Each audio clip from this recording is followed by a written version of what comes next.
पंतप्रधान नरेंद्र मोदी इस्रायलला जाण्यापूर्वी इस्रायल संसद तिरंग्यामध्ये रंगली होती आणि हे जे फोटो आहेत ते सोशल मीडियावर जबरदस्त व्हायरल झाले. गेल्या काही वर्षामध्ये इस्रायल आणि भारतामध्ये जी संरक्षण भागीदारी आहे ती वाढलेली आहे. म्हणजे नरेंद्र मोदी यांच्या कार्यकाळामध्ये ती वाढली आहे असं आपण म्हणू शकता. ही भागीदारी वाढवण्याचं इस्रायलच्या बाजूने असलेलं कारण अत्यंत महत्वाचं आहे.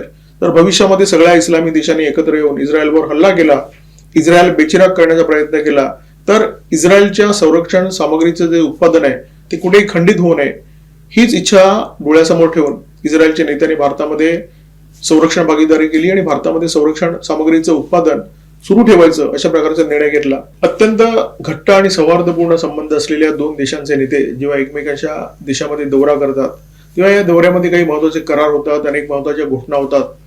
आता भारत आणि इस्रायलमध्ये संरक्षण भागीदारी आहेच आणि या संदर्भात कोणतेही महत्वाचे करार होतात, घोषणा होतात याच्याकडे भारतीयांचं लक्ष आहे. म्हणजे मुक्त व्यापार करारापेक्षा या दोन्ही देशांमध्ये मुक्त व्यापार करार होणार आहे, परंतु या करारापेक्षा भारतीयांचं लक्ष मात्र या संरक्षण भागीदारीशी संबंधित घोषणांकडे आहे. मुंबईमध्ये इस्रायलचे कौन्सल जनरल यानीव रिवाज यांनी मोदींच्या दौऱ्याच्या आधी एक महत्वाची घोषणा केली. ते असं म्हणाले की इस्रायलकडे जे आयर्न डोमचं तंत्रज्ञान आहे ते तंत्रज्ञान भारताला देण्याची इस्रायलची इच्छा आहे. हे अत्यंत महत्वाचं तंत्रज्ञान आहे.